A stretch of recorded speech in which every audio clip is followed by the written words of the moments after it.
राज्यातल्या 246 नगर परिषदा आणि 42 नगरपंचायतींच्या निवडणुकांची घोषणा।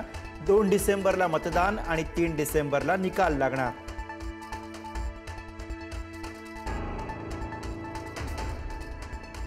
दुबार मतदारांच्या मुद्द्यावरून राज्य निवडणूक आयोगाची भंबेरी। दुबार मतदारांवरून पत्रकारांची प्रश्नांची सरबत्ती। दुबार मतदारांच्या नावापुढे डबल स्टार करणार असल्याची माहिती।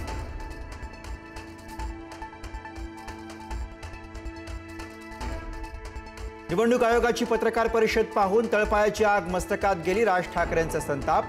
मतदार यादीतील घोळावर निवडणूक आयोगाला उत्तर देता आलं नाही। तुमच्या पदाचं करायचं काय? ठाकरेंचा रोखठोक सवाल।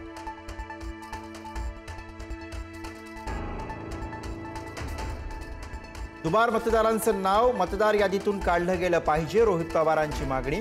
दुबार नोंदणी झालेल्या मतदारांचं काय करणार? निवडणूक आयोगाला सवाल।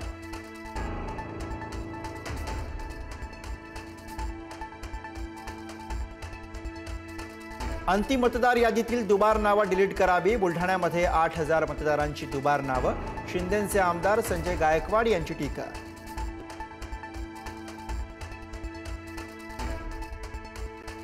विरोधी पक्षांच्या शिष्टमंडळाने घेतली केंद्रीय निवडणूक आयुक्तांची भेट। निवडणूक आयोगाचं सरकारच्या दबावाखाली काम सुरू।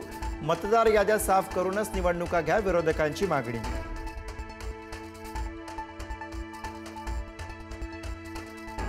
बारामतीमध्ये अजित पवारांच्या राष्ट्रवादीकडून जय पवारांना नगराध्यक्ष पदासाठी उमेदवारी देण्याची शक्यता।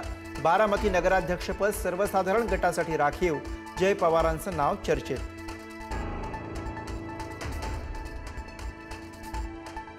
फलटणच्या नगराध्यक्षपदासाठी माजी सभापती रामराजे निंबाळकर इच्छुक। आयुष्याच्या शेवटीही मीच नगराध्यक्षपदासाठी उभा राहणार, रामराजेंची घोषणा।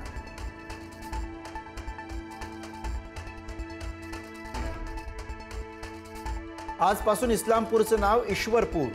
चंद्रशेखर बावनकुळेंची माहिती। बावनकुळेंनी मानले अमित शहा आणि मुख्यमंत्र्यांचे आभार।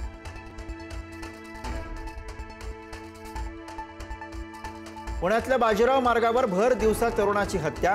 पुण्यातील माया टोळीचं कृत्य। बाजीराव रोड खून प्रकरण पूर्ववैमनस्यातून घडल्याचं समोर।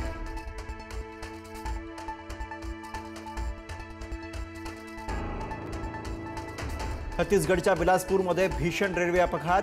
पॅसेंजर ट्रेनला मालगाडीची टक्कर। ट्रेनचे अनेक डबे रुळावरनं घसरले। अनेक जणांचा मृत्यू झाल्याची माहिती।